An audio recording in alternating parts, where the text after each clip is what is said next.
What happens when you target your allies like enemies? The US just found out the hard way.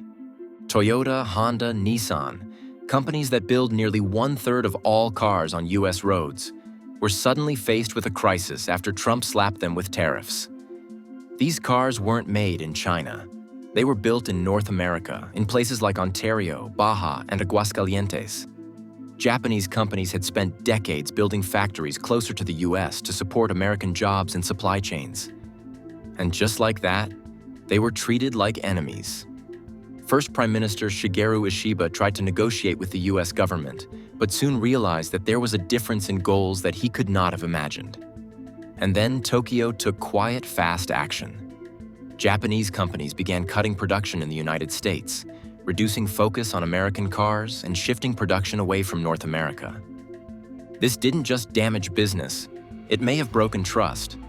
Japan sees this not as a mistake, but as a warning shot. And now they're moving fast to protect themselves.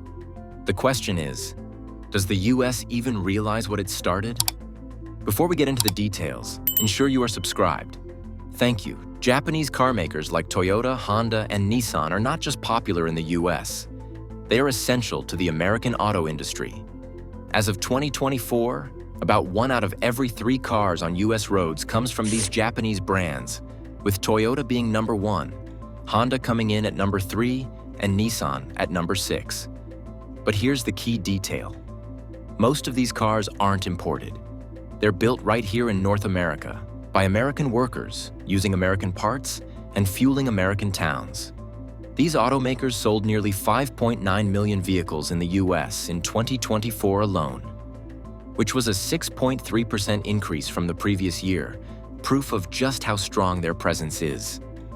In 2023, Japanese automakers built over 3.2 million vehicles inside the United States.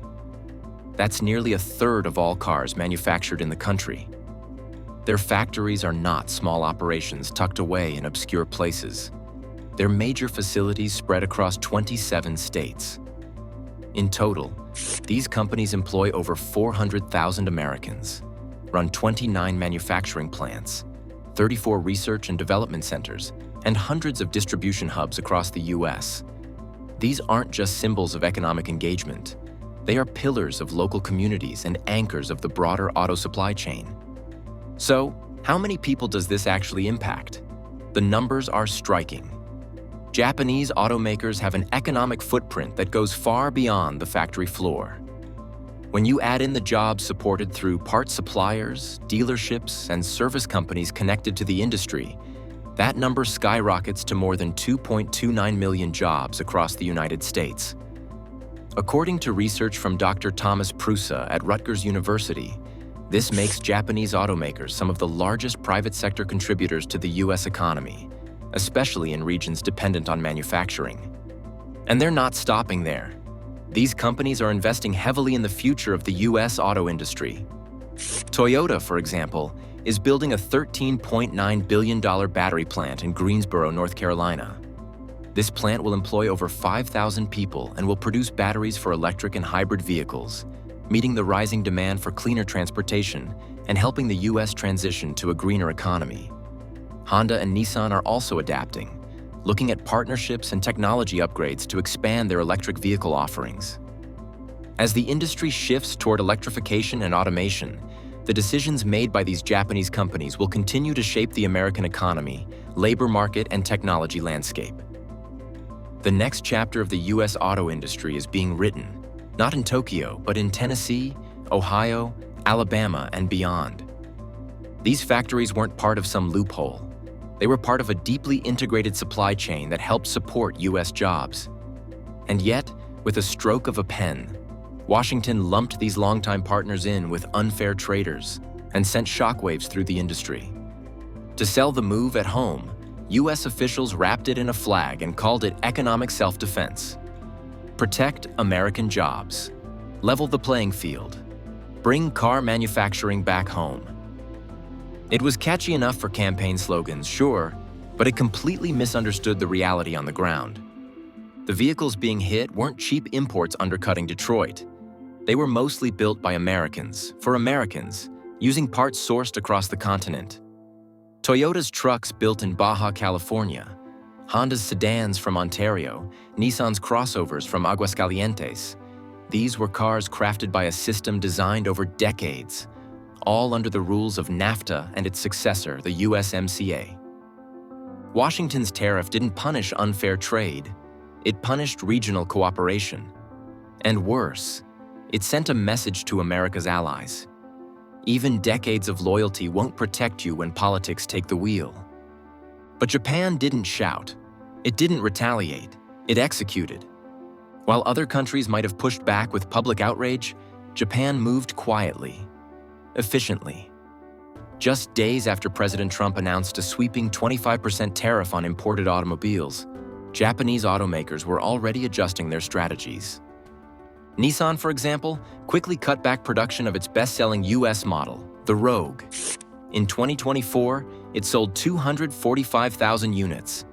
But the problem is that many of them are made in Japan. That puts them directly in the line of the new tariffs. In response, Nissan reduced output by 13,000 vehicles at its Kyushu plant in just 3 months and shifted resources elsewhere. Toyota, on the other hand, smartly ramped up production in Thailand, using its global network to stay clear of the tariffs. It all looked seamless, because it was. According to Stephanie Brinley, Associate Director at S&P Global, auto production in Japan could drop by as much as 20,000 units per day. But this wasn't a panicked reaction. It was the execution of a contingency plan that had been years in the making. Since the early days of trade tensions back in 2018, Japan's auto giants had quietly been building resilience into their global supply chains. They anticipated that geopolitical stability could not be taken for granted, and they planned accordingly. So when the tariffs finally struck, they didn't hesitate. They simply turned the page and activated phase 1 of a long-prepared pivot. What comes next for Japanese automakers may reshape how global car production is structured and where those cars are built. Are we witnessing the quiet decoupling of US-Japan auto trade? Or is this just a tactical retreat before a broader strategic advance? Either way, Japan had made up its mind. It was time to redraw the map. With Washington showing it could no longer be relied upon to play by its own rules, Tokyo began to rethink its industrial geography. The result was a strategic pivot toward Southeast Asia. Countries like Thailand, Vietnam, and Indonesia emerged not as mere backup options, but as the new pillars of Japanese manufacturing. These nations offered more than just lower labor costs. They provided political stability, and crucially, freedom from the unpredictable trade shocks radiating out of Washington. Curious how fast global supply chains can reroute under pressure? Investment surged almost overnight. Billions of dollars flowed into Thailand's Eastern Economic Corridor, a region now rapidly transforming into Asia's next auto manufacturing hub. Mazda announced a $150 million investment to establish an electric vehicle production line in Thailand, targeting an annual output of 100,000 vehicles. Toyota, Japan's automotive giant, didn't just diversify, it doubled down. It expanded its EV lineup to 15 models and began splitting production across 5 different countries to hedge against regional instability. But perhaps the boldest move came from Toyota's new deal with China. The company signed a $2 billion agreement with Shanghai's municipal government to build a wholly owned EV plant in the city's Jinshan district. According to China's state-run Xinhua news agency, the plant will support Toyota's broader new energy vehicle (NEV) strategy as it aims to capture a larger share of the world's largest automotive market. That's not just a pivot. That's a redefinition of Japan's industrial future.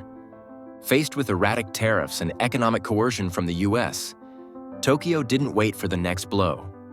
It simply walked away from a bad bet. And now, the consequences are unfolding, not just for US-Japan trade, but for America's standing in the global auto supply chain. Because what started in car factories is now rippling through entire trade systems. It's not just the car makers feeling the shift. Japan has started reorienting its entire trade approach. It's deepening ties with ASEAN countries, fast-tracking new agreements, and putting more energy into the CPTPP, a major trade pact that ironically the US used to lead but abandoned years ago. Tokyo is also strengthening ties with India, exploring tech sharing in fields like semiconductors and EV software. These aren't just deals. They're signs that Japan is ready to live in a world where the US can't be counted on as an economic partner. And Japan isn't alone. South Korea, Taiwan, even Vietnam, they're all watching. If Washington is willing to throw a longtime ally under the bus for a short-term political win, who's next? Meanwhile, China is quietly capitalizing. As the US alienates allies, Beijing is extending its influence, especially in Southeast Asia, where roads, rails, and data centers are increasingly Chinese-funded. In trying to isolate rivals, America may have isolated itself. And make no mistake, this is a slow bleed. Factories won't close tomorrow, but the investments will stop coming. New models won't be assigned to US plants. Workers will eventually notice fewer shifts. It won't feel like a crash. It'll feel like a fade. But make no mistake, the damage is done. And while the US bleeds, someone else is moving in. China isn't retreating. It's building new alliances, fast. And not just with anyone. It's getting closer to Japan and South Korea, two countries that have long had a rocky relationship with China. Now, old rivals are starting to shake hands, and that's sending warning signals to Washington. China's plan is simple but smart. Since it's losing money from selling fewer goods to the US, it's trying to boost trade with its neighbors instead. It's offering sweet deals, things like lower taxes on Korean electronics, cheap loans for Japanese companies, and special access to China's huge market. In return, China wants loyalty. It wants to prove that Asian countries don't need America anymore. They can grow stronger by working with Beijing. This isn't just business. It's a power move. China is telling its neighbors, the US is unpredictable and dangerous. Come join us instead. It's trying to build an Asian team, one that follows China's rules and turns away from Washington. That's why this moment is so important. Because if Japan and South Korea go all in with China, it could reshape the entire balance of power in Asia. But the US isn't staying quiet either. American officials are pressuring both Japan and South Korea not to get too close to Beijing. Behind closed doors, the US is warning. If you work too closely with China, we might pull back our support, military, tech, and even intelligence sharing.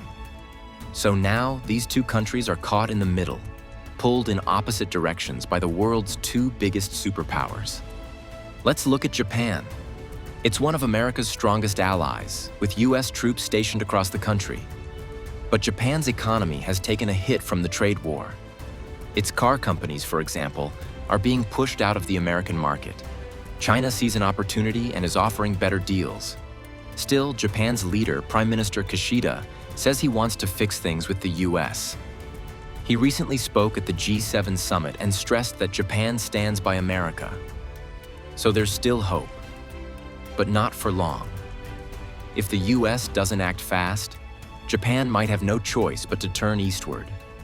South Korea is also feeling the heat. Its big tech companies, like Samsung, are being courted by China with promises of joint chip-making projects and market access.